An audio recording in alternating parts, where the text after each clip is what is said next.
Welcome back to the Empower Her Talk Show here on AOC.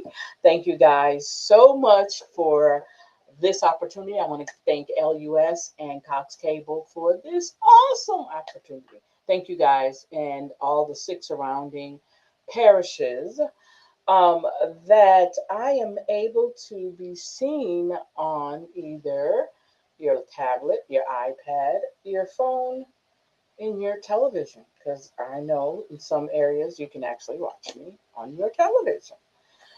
Okay, so everybody knows who I am, Coach Salida. I've been on here for a minute and I love what I do here, you guys. I love it.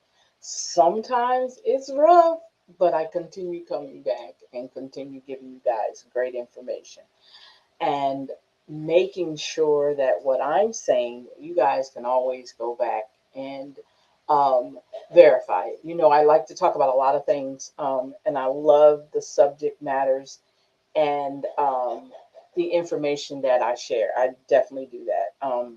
And as you know, we have been working on one of my ebooks I wrote called Miscalculating a Story, Black Women and Their Rewriting of History. And so right now, it's so profound right now for us to be able to have these conversations and these discussions. We have been doing so well with this.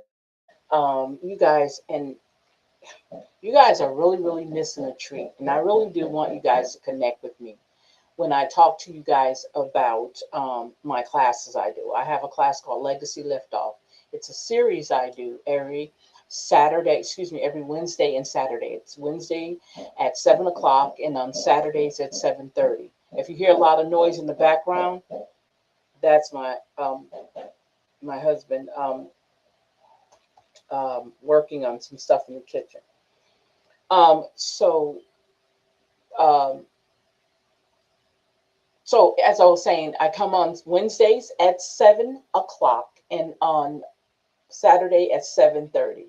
And we just finished up our Wednesday class and we had a ball in it. And they turn in homework. We do the whole thing. We do homework, the whole 9 yards. So today, one of my students sent me their homework that they already done because we had vocabulary words to do. We have everything. So when I do this, when I usually do my ebooks literally are books that you guys are going to be, that you're able to learn from. And this is the reason why I share it on here because I would like for you guys to have that same experience, but it's just in a different atmosphere. So we do that on Wednesdays and Fridays, and Wednesdays and Saturdays. And as you know, we do the Empower Her Talk Show here on Thursdays at 7 o'clock. Now we also have a Rooted in Rising podcast. Some of the music that you hear that I play on here from time to time actually comes from that radio station. It's called Rooted in Rising Radio. You can find it on Airtime Pro. And I use that music in a lot of my other classes. Now, I just also got through finishing up our first, um, I can't even think about it, first Monday of the month class. We did that. It's called the Renewal Ritual class that I do. And I do that this Wednesday, this Monday. We talked about women outgrowing their lives. Very good, very intense. Some breakthroughs happened in that class. So doing this, it brings me so much joy um, that that I want us as African American women to understand how powerful we really are and where our places are in this world and in our lives. How we can get so bogged down with everything else and don't even realize the things that could be happening to us and how important it is. And one of the things that we did learn was in that class, we learned how to recognize whether or not you're outgrowing um, yourself and literally outgrowing yourself. So and I want to share with you real quick some of the symptoms or signs. I shouldn't say symptoms because it's not a disease, but some of the ways that we are realizing that we are outgrowing ourselves, right? So, one way is we feel disconnected from our old goals. We're looking for better goals, things different, right? Craving deeper conversations, right? Wanting to talk about other things, searching for someone that you can have That conversation that you don't usually have with your sister, your mommy, your mother, your auntie, your husband, those kind of conversations. You want something better. We're not talking about gossip. We're talking about some spiritual conversation you want to have. Feeling restless without knowing why, feeling like you're all over the place and don't realize why you're there, right? Wanting different experiences, okay, another sign. Want to experience something that you don't normally do, get away from your routine, right? Desiring more peace than performance. You're tired of the performance. You literally want peace in your life. These are just signs. And the last one is feeling called towards something new. So those are signs that you have when you feel like you're growing, you're outgrowing your life, the life that you're in. It's almost like being constricted. I keep thinking the tarot card that keeps coming to my mind is the Nine of Swords, where you're restricted, you're blinded, and you're restricted. You're restricted from the things that you really want to get into. You want to get out of this rat race, in other words, not leave the earth, but get out of this rat race, this cycle that you're going through over and over again, and you want to break free and do something different. So I'm going to go over those signs again so that you understand these are the signs that you're outgrowing yourself. Feeling disconnected from old goals, craving deeper conversations, feeling restless without knowing why, wanting different experiences, desiring more peace than performance, and feeling called towards something new. Those are all signs that you are outgrowing yourself. So that was our first Monday for this month, which was so awesome. I really, really had a good time with that class, doing that class. Like I said, we do our classes, our legacy liftoff classes. We do those on Wednesdays and Saturdays. Wednesday at 7 o'clock, Saturday at 7:30. We do this Empower Her show on. We do Rooted and Rising Radio morning show on Saturday mornings, usually at 11 o'clock, between 11 and 12. And I also do a podcast on my Substack with Rooted and Rising, and we talk about all kinds of stuff there. The lineup is amazing. So we're doing right now on that. We're doing the survival mode nation series. We're doing on that one. I think that's the one we're doing, the survival mode nation. No, I'm sorry. The one we're doing over on our Substack podcast, which is Rooted in Rising, talking about never say. Okay, the things that women never say series. So we've been talking on that. On our Saturday morning, um, Rooted and Rising morning show, that's where we talk about the Survival Mode Nation series, being in the survival mode all the time, and how do we get out of it. So we've been talking about that over there. So that is a lot, but I manage it as much as I can, because I don't think there's enough information given out, and I don't think there's enough feedback on how we're doing things. I am not in everybody's circle, so you will not catch me all over the place on different. You're not going to catch me there. I I I know what I can do. I know what I have to focus on. I know what my calling is. So that's where I stay controlled majority of the time. When it comes to that, I stay controlled. I stay in that focus group or that focus area. And my focus is women empowerment. I can't do anything else. So I definitely stay there. So a lot of things that I talk about is going to be about women finding themselves, defining who they are, and then moving forward and taking all that. So yeah, um, I have a ball doing this. Last night I got a chance to laugh. First Monday I cried or was about to cry, and then I got a chance to laugh on Wednesday night. So it was awesome. So we're gonna go ahead and get started in Miscalculating Her Story, the Black women and Black women and the rewriting of history. So I'm going to go ahead and share the screen with you guys real quick here. No, I didn't. I knocked myself out. Okay, so let's go ahead. Okay, so as you know, like I said, we've been talking about miscalculating her story, Black women in the rewriting of history which is one of my ebooks that I wrote because I thought it was very important. We talked about chapter one already, Introduction to Intersectionality. What is intersectionality? We found out that it serves a critical framework for understanding the multifaceted experiences of Black women who navigate the complexities of race, gender, and class in a society that often marginalizes their voices. So that's what intersectionality is. Okay, so we talked about all of that. Our next chapter we talked about was the foundations of Black womanhood, historical perspectives on Black women. And I also share with you guys a portion out of my book I wrote last year. I think I wrote this book last year or the year before. It was last year. And it's called He Wants to Be Called King by Any Means Necessary, the Chaos and Disruption of the American Dream. So I shared some stuff out of this book with you guys dealing with the African American woman, and how we do the work and we stay behind closed doors while everybody else stands in front. We talked about that. We talked about the things and how we can continue to fight. And this talks about advocacy. It talks about activism and how those things really definitely play a part. We talked about Lee Hamer, excuse me.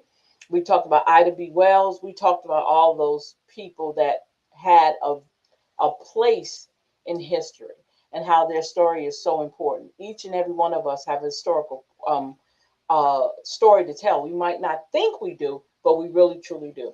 So tonight we're going to talk about contemporary issues and their roots in history.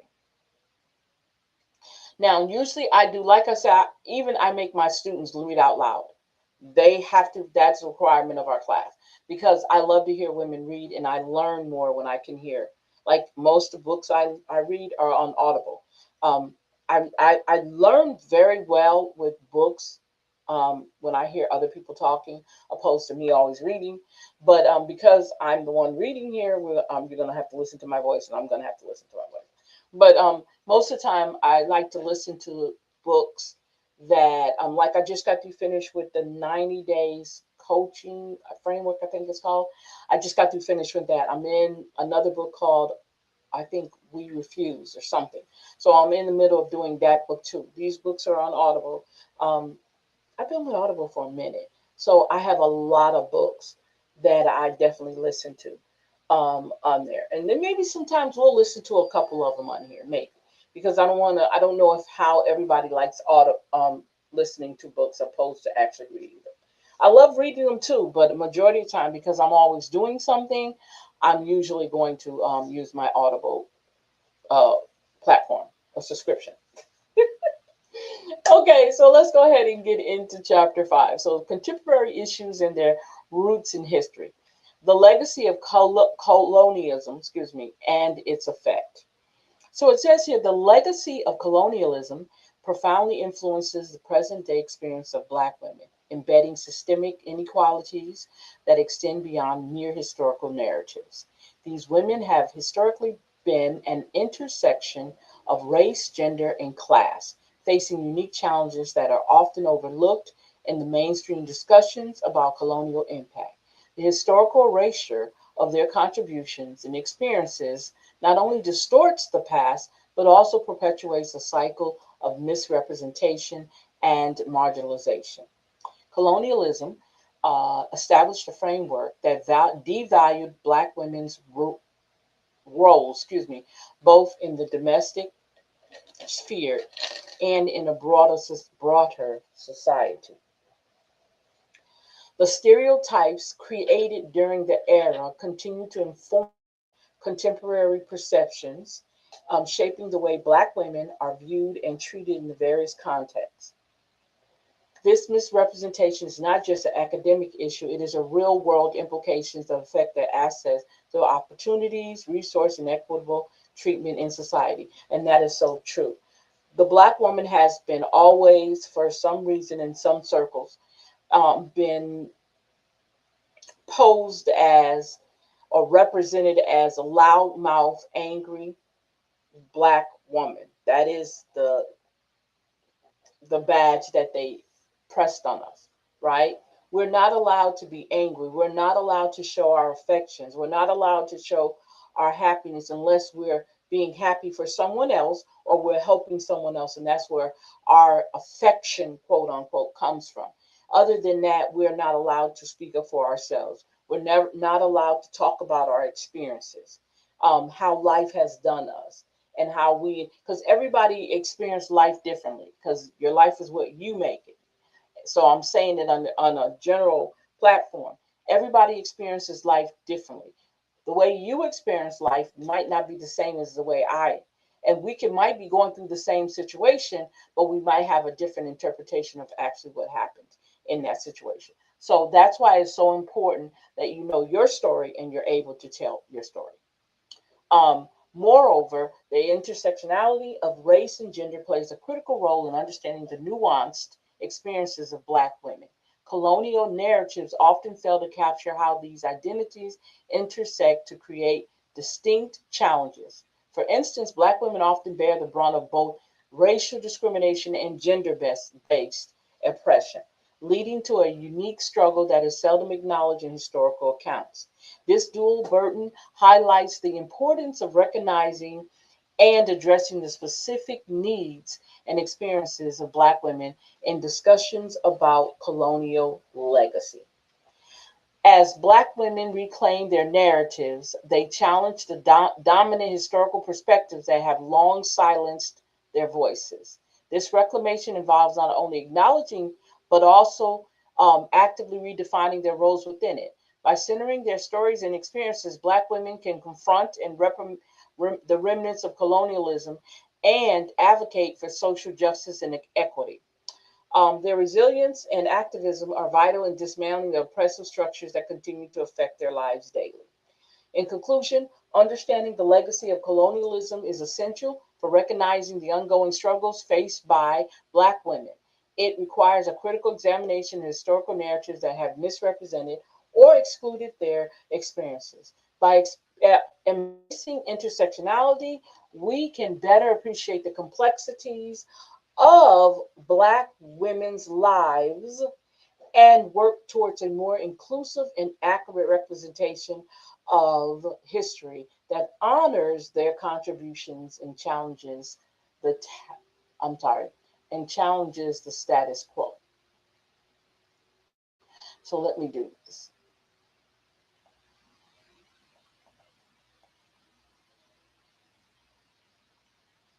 Okay. Let's see. Let's see. Okay. Um, so let's see, where do we leave off at? Sometimes whenever I make it big, it takes me off where I was.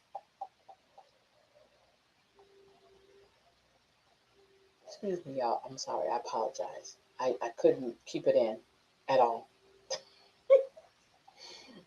Okay. Intersectionality in modern social movements. Intersectionality plays a crucial role in understanding the complexities of modern social movements, particularly as they relate to the experiences of Black women. This concept acknowledges that individuals hold multiple identities that intersect to create unique experiences of oppression and privilege. For Black women, their race, gender, and often socioeconomic status combine to shape their realities in ways that are distinct from those of both Black men and white women. Therefore, to truly understand the needs and the struggles of Black women, social movements must consider this intricate web of identities and experiences. The resurgence of social movements, such as Black Lives Matter, has highlighted the importance of intersectionality and activism. These movements have been pivotal, pivotal, pivotal, pivotal. There it goes. In centering considering the voices of Black women who have historically been marginalized within both the broader feminist and civil rights movement. By prioritizing intersectional approaches, these movements not only challenge systemic racism, but also confronts the gendered violence that disproportionately affects Black women.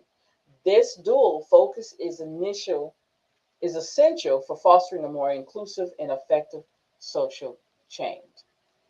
Now, When we think about what society is doing right now when it comes to the African American woman, already when we look at it from the standpoint of our economic, social economic, our job market, 300,000 black females lost their job. Um, when we think about the idea that they took away DEI, which I don't understand why that was a concept that they needed to bother with, because DEI really affects more white women than it did black women. But hey, they thought they were going to hurt us by by getting rid of us. What I do know, and I think I mentioned it on here, that black women at a high rate are starting businesses and they're very successful in these businesses, right? And even if they're not successful, at least they stepped out and tried to bring something in. So I don't even knock anybody who's not successful. And my standard of success might not be the same standard as everybody else's. So being success really is an individual thing. It has nothing to do with something happening altogether. It's an individual thing, because what you put into that thing that you're doing, that's the success that you're going to get out. When we talk about return on investment, when we invest in something, so it's always going to be different. So when we look at success as somebody having a big car, a nice house, and all that, that really does not. That has nothing to do with the success that you can create for yourself, because your interpretation of success might not be the same as the next person. So I don't like to talk about it in the sense of us comparing what we've done and what our version, quote unquote, of success is. It's our version. It's what we personally go through. It's our lived experience that makes the return on investment and what we consider success. So we have to get away from the ideal that success is about big cars and flashy homes and great vacations. And it's something that we have been pushing so long. And after a while, when people feel like they can't meet those requirements, they get disappointed. So why do that to them, right?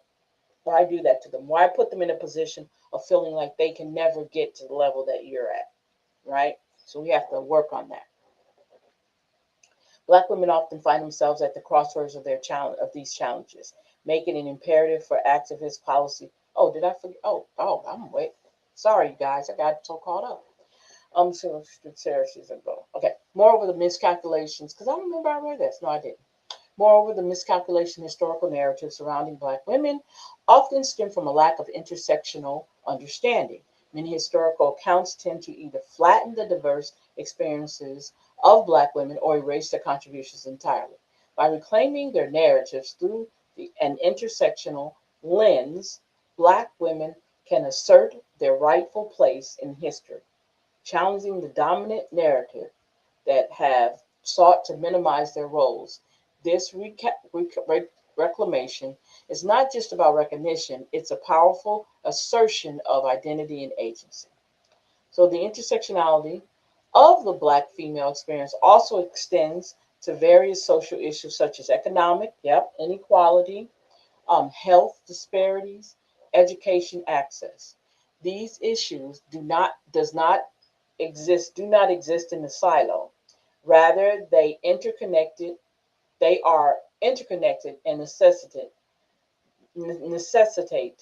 holistic solutions. Black women often find themselves at the crossroads of their challenges, making it imperative for activists and policymakers to adopt intersectional frameworks that address the specific needs of this demographic. Only through such comprehensive approaches can lasting change be achieved. So, in conclusion, recognizing and embracing intersectionality is fundamental for future or social movement focused on Black female experience. As we move forward, it is essential to continue amplifying the voices of Black women and ensuring their unique experiences are at the forefront of activism.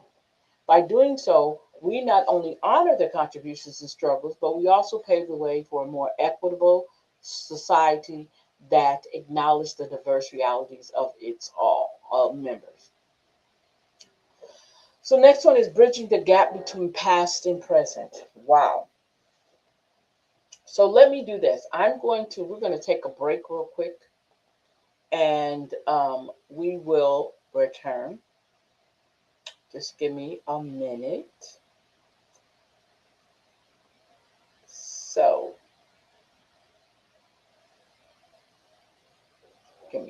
here.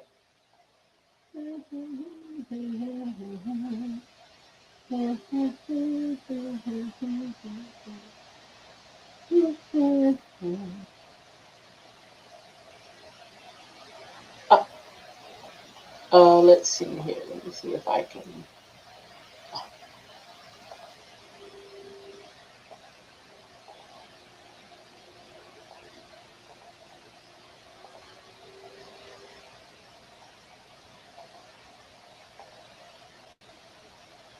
Mm.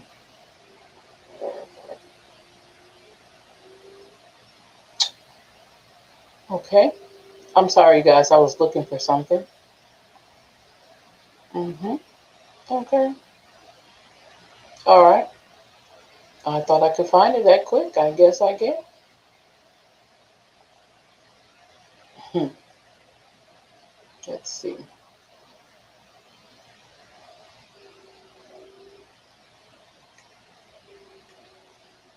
Um, I apologize. I'm almost there. I was looking for, you know what? Anytime else, and I don't know why it came to my mind to do it, but anytime else, I would find just what I'm needing. But now I can't find it. Isn't that something? Okay. Well, just give me a second here. I'm almost there.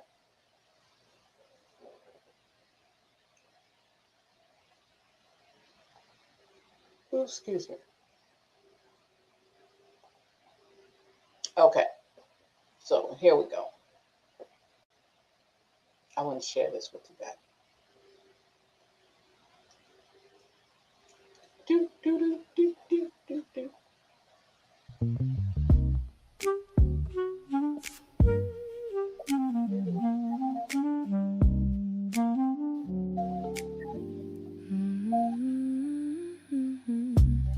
I outgrew my old self to make room for the new me. At first I didn't know how to feel. I kept looking back like I'd lost something, but the mirror kept telling me I'm still here. I didn't know the change could be kind. I didn't know I could leave it behind. Make room for the new me. Make room for the new me.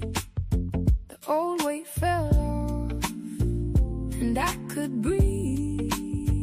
Make room for the new me. Make room for the new me. What I used to hold don't own me. I didn't know the things I used to do didn't matter. The people I used to deal with didn't matter. I was feeding old fire with the younger name. Now I let it go and I don't feel shame. I didn't know that quiet could heal. I didn't know that I could start to feel. Make room for the new me. Make room for the new me. The old weight fell off and I could breathe. Make room for the new me. Make room for the new me. What I used to hold don't own me.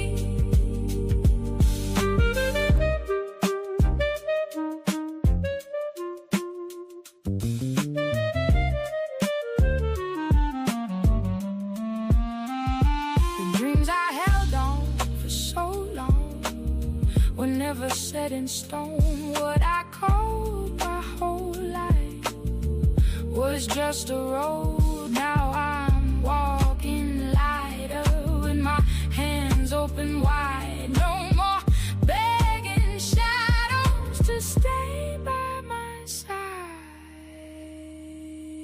Make room for the new me.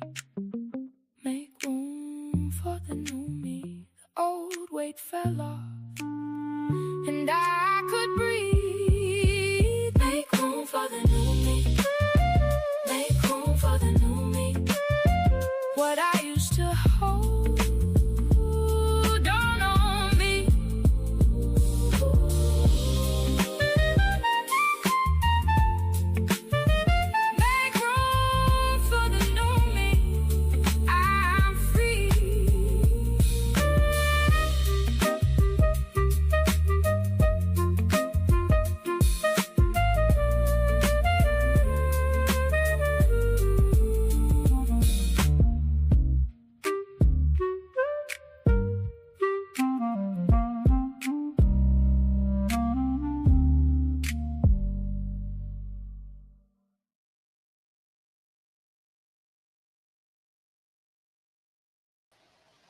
All right, so we are back. We are back. We are back. Now, as you know, we're on chapter 5, and we've been talking about colonialism and how it affected how our stories were being told by our women, by our African American women, our heroes or sheroes, right? And how we have to continue with the rally cry. We have to be the ones who still continue telling the story that needs to be told about what we have done, our lived experiences, and we talk about history, right? So now we're into bridging the gap between past and present. Now, the journey of Black women through history is often marred by miscalculations and omissions that obscure their essential contributions. Bridging the gap between the past and the present requires a critical examination of historical narratives that have largely sidelined their voices. By revisiting these narratives, we can uncover the rich tapestry of experiences that have shaped Black women's identities and roles within society. It is crucial to recognize that history is not a fixed account, but a dynamic interplay of perspectives that must include the stories of those who have been historically silenced. In contemporary disclosure, the intersectionality of race and gender plays a pivotal role in understanding the unique challenges faced by Black women. The historical context of their struggles, from the era of enslavement to present, highlights how these challenges have evolved yet remain deeply rooted in systemic inequalities.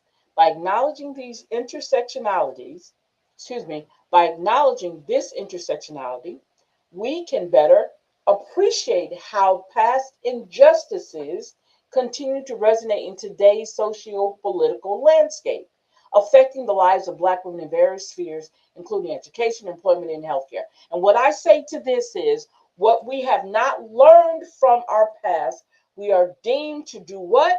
Repeat it in our future and in our present time. And that, if that's nothing else, that is exactly what's taking place now. Nobody thought it was smart enough to get the healing. Nobody thought it was smart enough to rewrite the words that needed to be rewrote.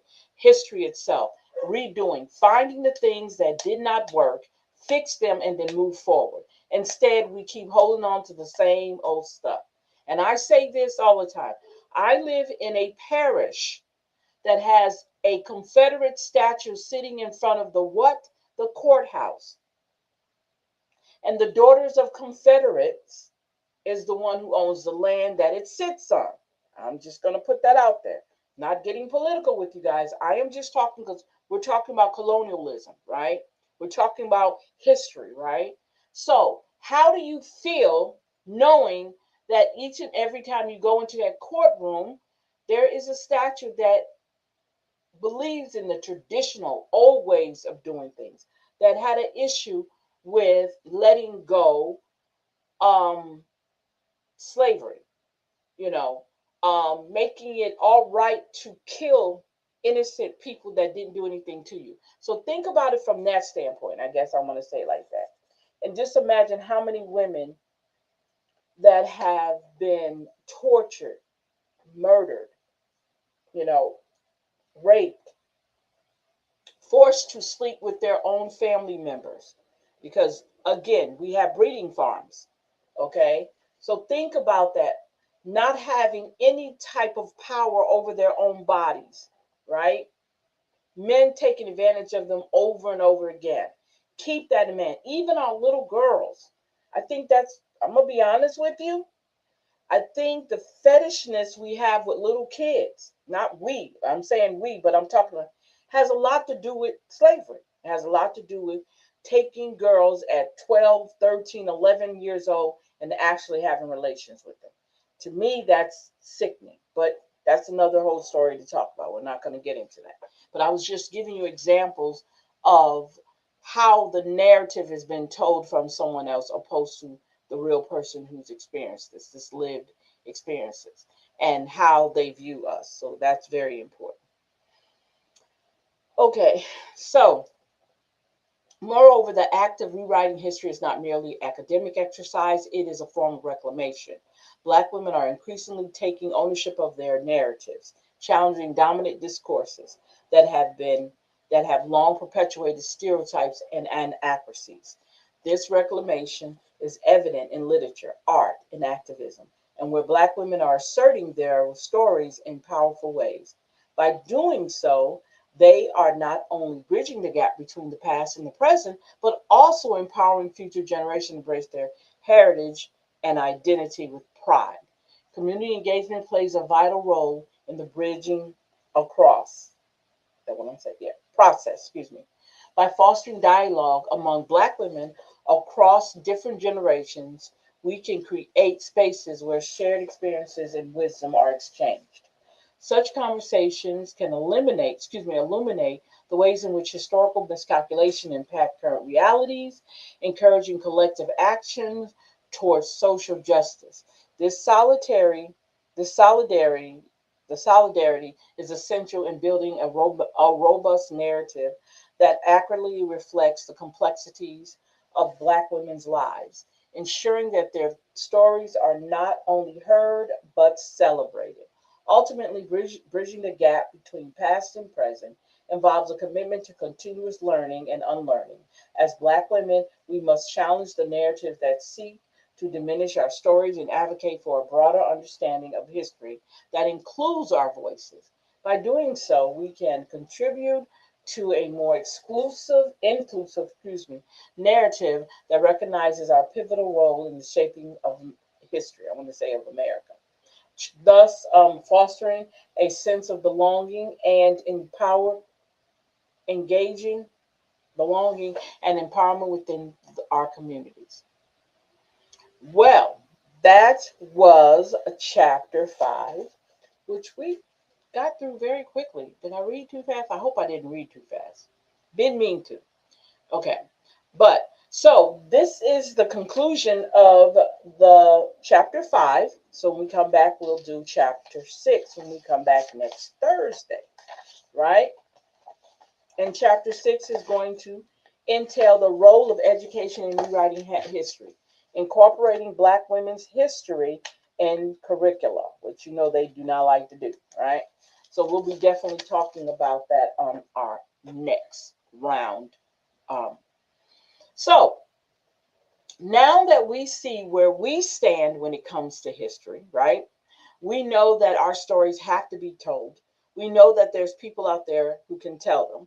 We also know that documentaries have been made of some of our sheroes, right?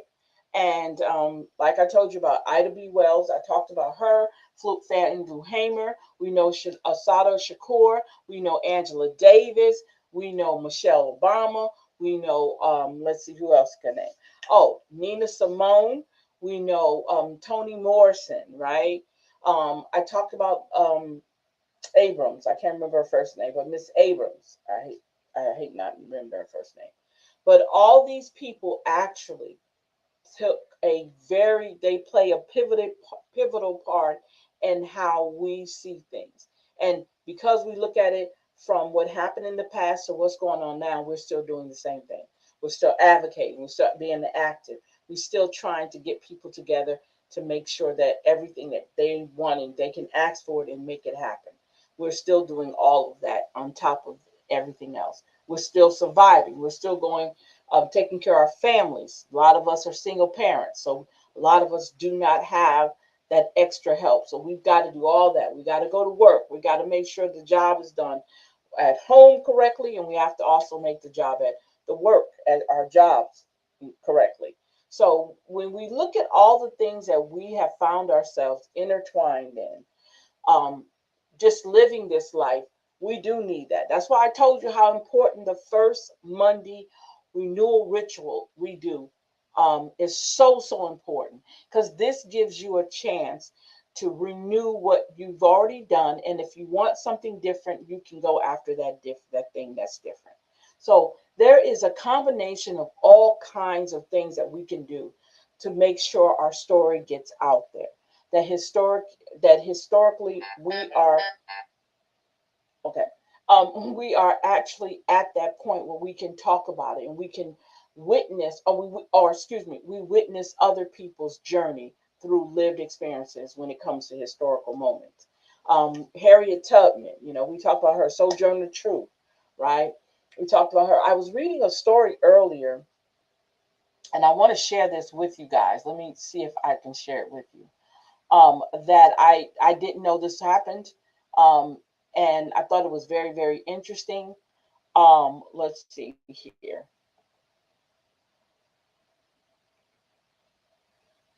Oh, I don't know what is this about. Here it goes. Okay.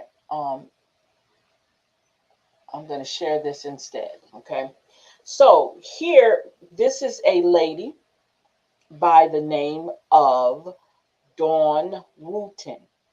She filed in 2020 a whistleblower complaint exposing non consensual hysterectomies on detained migrant women, triggering congressional investigation and a facility close. So, this is what happened. In 2020, a nurse at an ICE detention facility in Georgia filed a federal whistleblower complaint alleging that migrant women were being subjected to hysterectomies without the informed consent. Congress opened an investigation within weeks, right? Dawn Wooten was working inside the Irwin County Detention Center when she began documenting what she described as an on site gynecologist performing the procedures at a rate that left detained women asking each other what was being taken from their bodies. She filed her complaint knowing she had already been demoted, that the facility knew her name. The complaint she filed in September 2020 named specific women, specific procedures, and a specific doctor. It triggered investigations by the Department of Homeland Security, Inspector General, multiple congressional inquiries, and a visit from a bipartisan group of House members. The Irwin County Detention Center was closed in 2021. The gynecologist at the center for the complaint, lost his medical license.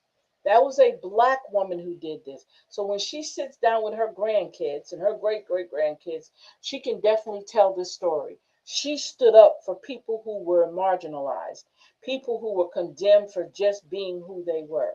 She stood up for them because no matter what, the problem is they don't want us having a lot of babies, right? So, and the problem is too that white women are not having babies at a higher rate than any other ethnicity right now, right? So, because they're not having babies, the population, their side of the population goes down. Okay, ours are going to forever grow. I think the only one that's outgrowing us is Mexican Americans, right? The Hispanic. So I wanted to share that with you because that is definitely a story that needs to be told. That she actually put her whole situation on on I mean in jeopardy in order to get that story across and let the right people know what was going on. So to me, I would actually add her to my list of history books and history stories that need to be told. She can tell her own story now, but later on, when she has passed, she needs to have that story. Never let them forget who she was and what the work that she did, the impact that she had on them, right? So that's so so so important. Now, real quick, I want to I'm trying to figure out. So I want to probably talk a little bit about what we're doing in our other classes. Like, what are you bringing that up for? Because I think it's very interesting, and I'm very much so wanting you guys to take advantage of these free classes. Okay, I'm very much so into um, offering them and changing the way people see things. We're also, matter of fact, that's weird because we just finished chapter 5 in our other book. The book that we're working out of now is called Inner Strength, Developing Emotional Intelligence for Everyone for Everyday Life. So we had this conversation, and it's a conversation that very much so needed. We talk about emotional intelligence. We talk about how many times African American women are being killed, how many times women in general are being killed, and what is happening with not having emotional intelligence to understand and recognize when someone is having a moment, right? I had watched a video a long time ago, and I was watching how instead of the young lady being quiet, she kept talking, she kept talking. The more she was talking, the more he was getting irritated. And before you know it, they were fighting. So, what I'm saying is the way we can prevent that is if with emotional intelligence and recognizing us going right then and there, we're going to this point of going there, that we have enough to kind of wean ourselves back out of it. We don't have to be angry and beat up everybody. We don't have to fight everybody. That I fought all my life is a whole different ball game. It's a different concept that is being used when it comes to our slave. They were tired. You think about how many times back in slavery, how women were just tired and they couldn't say no. They had to get up in the middle of the night and go to master's bed when they didn't really want to.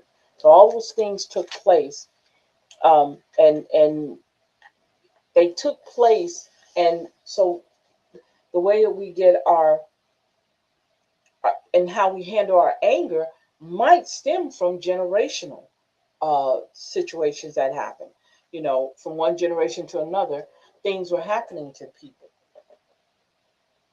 So when we think about it from that standpoint, it's something to really like, okay, how do we handle this? We don't realize that a lot of things that our families and our ancestors gone through, we are going through that now. This is why I say when history continues to repeat itself, it doesn't help us.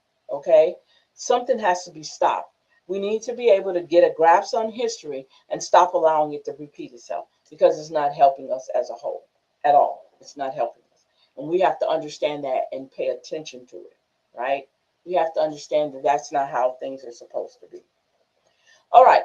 So, so the chapter that we're going to be starting on in this book is the chapter 5, because we just got to finish chapter 5 there. Now we're doing chapter 5 here, cultivating relationship management skills, building a healthy relationship. So we're going to be talking about healthy relationship. I'm not going to go into that with you guys over here because I don't want to confuse you. This is just what I was talking about. We're doing over on our legacy liftoff classes, Wednesdays and Saturdays. Very good, very good. I mean, it's so much to be learned out there, so much to be taught, and so many people who can be in those positions to do that. And as you know, educations, when they decreased everything, they decreased even my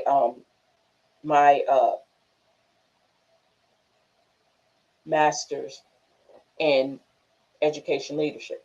Anything that did will educate because they knew African American women were in those positions. We're in healthcare and education. So they did all they could to make sure that we, by eliminating these and downgrading them, making that a big deal for them. And which I don't understand that. Okay, I really don't. I think everybody should have an opportunity to live out their dreams when it comes to education. No one person should be able to do all that, and but it happened. So that was to keep us from growing, but it's not going to stop anything. We got it. We're going to do this. Everybody involved, we're going to do this. We're going to make all these things happen because we need to. We have no other choice. Um, so let's see. So I would like to get feedback from you guys. I would love for you guys to send me a message. You can go to youcan'tclipmywings.com and send me a message. You can go to my Substack and send me a message. You can also go to my Facebook page, which is um, YCCMW 2020, YCCMW 2020, which is my Facebook page for You Can't Clip My Wings. So there's plenty of places you can leave messages that I can get back to. And I really want you guys to tell me how we've been doing since we came on here. Overall, I would love to get that answered. How have we been doing? Have you guys learned a lot from us on here, or what? Right?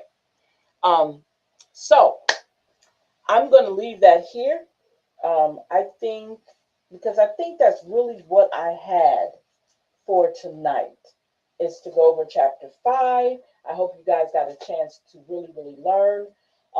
So we're going to be talking chapter 6 when we come back. I'm excited. I'm very much so excited to do the things that we've been doing and explaining and breaking down things. Sometimes it's kind of frustrating to do it on your own.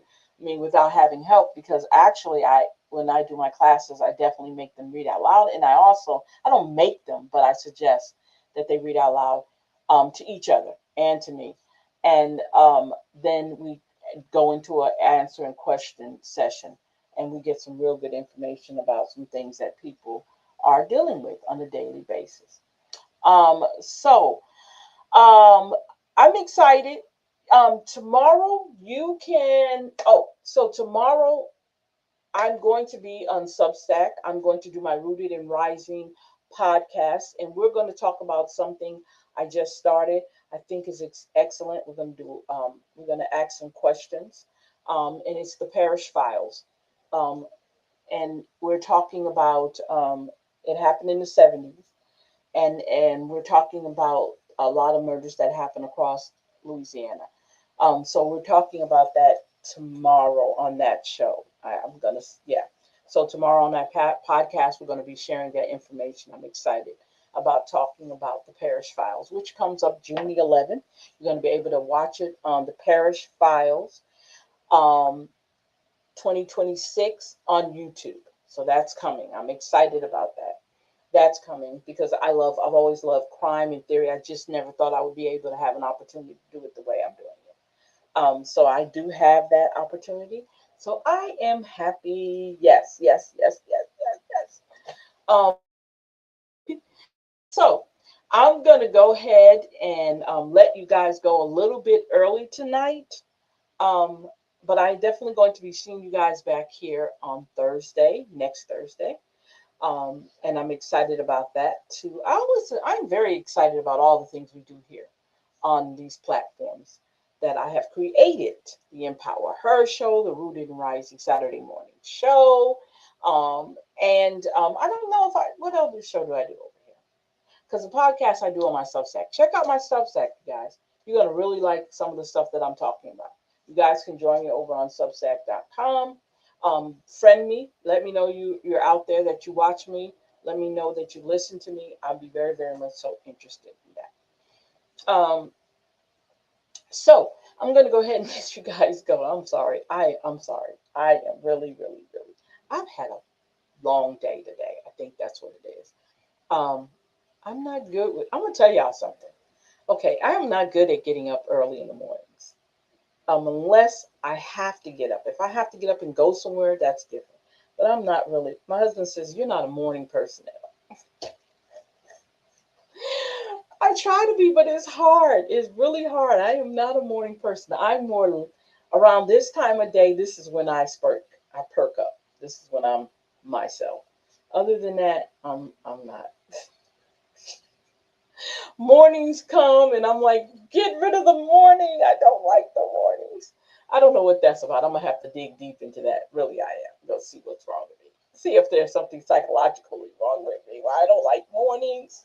But that's because too, I'm a creative person, and most creative people don't do mornings. They do most of the time. They're gonna be doing their night owls. Okay, because that's when our brain is calmed down. All that's going on is not bothering us, and we can just really, really, really, really create and create, create and create.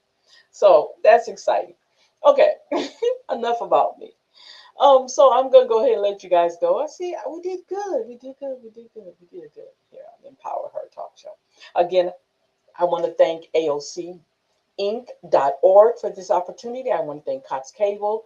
I want to thank the surrounding parishes and LUS Fiber. Thank you guys so much for allowing me to grace your households.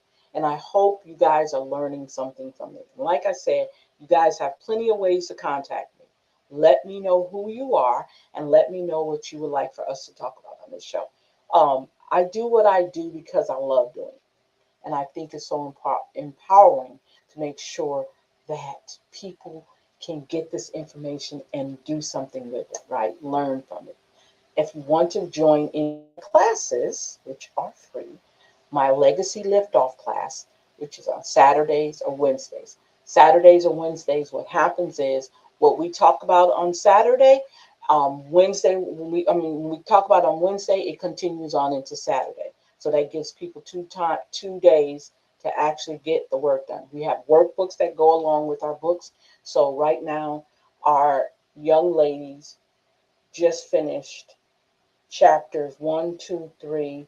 And when we come back this Saturday, we will be doing chapter 4. They will be doing chapter 4 in the workbook while we go over chapter 5. Because I think we're on chapter 5 now. So when we go back to chapter 5. So this is what we do back and forth. And they love it. I love it. I love the idea that I am teaching them something and they're learning. And let me say this is not actually about learning something that someone else can use that you're learning. This is about you. This is all the education you're getting is education of me, right? So all the things that we share in these ebooks, it's about them being able to elevate themselves, understanding who they are, and walking in their purposes. So this is what we do. I love doing that. So I'm going to go ahead and let you guys go because I've overtalked myself. No, I'm just kidding. But guys, I'll see you guys the Empower Her Talk Show. I am Coach Salita. I will see you guys next Thursday. Yay!